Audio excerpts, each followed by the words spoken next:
આજે આપણે વાત કરીશું 1773ના રેગ્યુલેટિંગ એક્ટ વિશે. આ કોઈ સામાન્ય કાયદો નહોતો.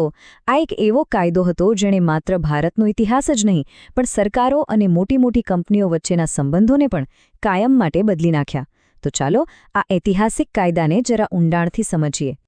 તમે વેપાર કરો છો, તમે કુશાસન કરો છો, અને હવેથી અમે તમારા પર નજર રાખીશું. આ શબ્દો હતા બ્રિટિશ સંસદના, જે સીધા જ ઈસ્ટ ઇન્ડિયા કંપનીને કહેવામાં આવ્યા હતા. આ ખાલી એક ચેતવણી નહોતી, સમજી ગયા? આ તો એક નવા યુગની શરૂઆત હતી. એક એવા યુગની જ્યાં પહેલીવાર કોઈ સરકારે એક કોર્પોરેટ પાવર પર પોતાનું નિયંત્રણ સ્થાપિત કર્યું. પણ અહીં એક મોટો સવાલ ઊભો થાય છે, ખરું ને? એવું તો શું થયું કે બ્રિટિશ સરકારને અચાનક દુનિયાની સૌથી શક્તિશાળી ગણાતી કોર્પોરેશન પર લગામ કસવાની જરૂર પડી?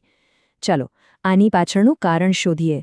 તો જુઓ, આ કાયદો લાવવાની જરૂર કેમ પડી એ સમજવા માટે આપણે પહેલાં એ સમયની પરિસ્થિતિ જોવી પડશે. સૌથી પહેલી અને સૌથી ભયાનક વાત, દુકાળ. 1770માં બંગાળમાં જે ભીષણ દુકાળ પડ્યો એ કંપનીના ગેરવહીવટનું સીધું પરિણામ હતું. લાખો લોકોએ પોતાનો જીવ ગુમાવ્યો. આ એક મોટી ટ્રેજેડી હતી. અને વાત ખાલી ગેરવહીવટની નહોતી, ભ્રષ્ટાચાર તો જાણે એમના લોહીમાં હતો. કંપનીના અધિકારીઓ એટલા બધા ભ્રષ્ટાચારમાં ડૂબી ગયા હતા કે પરિણામે આવ્યું કે ખુદ કંપની જ દેવાળું ફૂંકવાની અણી પર આવી ગઈ. અને હવે સાંભળો સૌથી મોટી નવાઈની વાત. જે કંપનીએ એક સમયે આખા દેશ પર પોતાનો સિક્કો જમાવી રહી હતી, એ જ કંપની હવે બ્રિટિશ સરકાર પાસે પૈસા માટે હાથ ફેલાવી રહી હતી. બિલકુલ આર્થિક મદદ માંગી રહી હતી. તો આ 3 વસ્તુઓ હતી: ગેરવહીવટ, ભયંકર ભ્રષ્ટાચાર અને દેવાનો ડુંગર. આ 3ના કારણે જ બ્રિટિશ સરકારને લાગ્યું કે હવે પાણી માથા પરથી જઈ રહ્યું છે. આ એ વાતનો પુરાવો છે કે જ્યારે કોઈ કોર્પોરેશન બહુ શક્તિશાળી અને બેલગામ બની જાય ત્યારે સરકારને વચ્ચે આવવું જ પડે છે. અને આ જ મોટી કટોકટીના જવાબમાં બ્રિટિશ સંસદે એક લંગર નાખ્યું.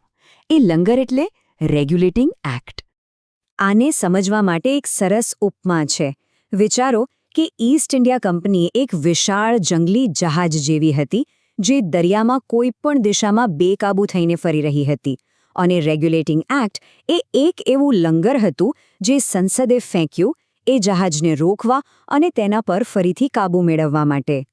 સારું, તો હવે એ જોઈએ કે આ કાયદામાં ખરેખર હતું શું? એવા તે કેવા નવા નિયમો બનાવવામાં આવ્યા હતા? તો મુખ્યત્વે 4 મોટા ફેરફાર કરવામાં આવ્યા. પહેલું, બંગાળના ગવર્નરનું પ્રમોશન થયું, એ બની ગયા ગવર્નર જનરલ. બીજું, એમની મદદ માટે 4 સભ્યોની એક કાઉન્સિલ બનાવવામાં આવી. ત્રીજું, કાયદાકીય બાબતો માટે કલકત્તામાં એક સુપ્રીમ કોર્ટની સ્થાપના થઈ. અને ચોથું અને સૌથી અગત્યનું, હવેથી કંપનીના ડાયરેક્ટરોએ બ્રિટિશ સરકારને સીધો રિપોર્ટ આપવો પડશે. જવાબદારી નક્કી થઈ.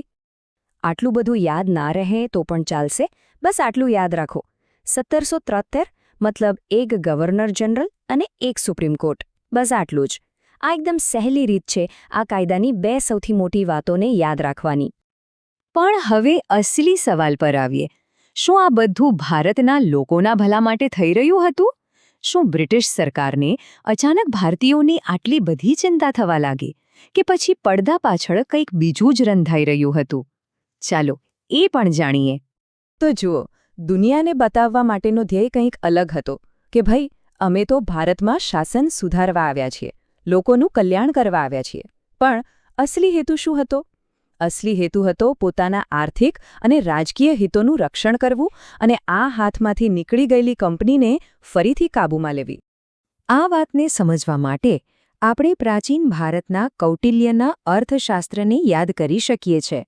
કૌટિલ્ય પણ માનતા હતા કે અનિયંત્રિત સત્તા રાજ્ય માટે ખતરનાક છે, પણ બંનેના હેતુમાં જમીન આસમાનનો ફરક હતો. કૌટિલ્યનો હેતુ હતો ધર્મ એટલે કે ન્યાય અને કર્તવ્યનું શાસન, જ્યારે રેગ્યુલેટિંગ એક્ટનો એકમાત્ર હેતુ હતો નફો, બ્રિટનનો નફો. તો પછી આ કાયદાની લાંબા ગાળે શું અસર થઈ? શું આજે પણ એના પડઘા સંભળાય છે?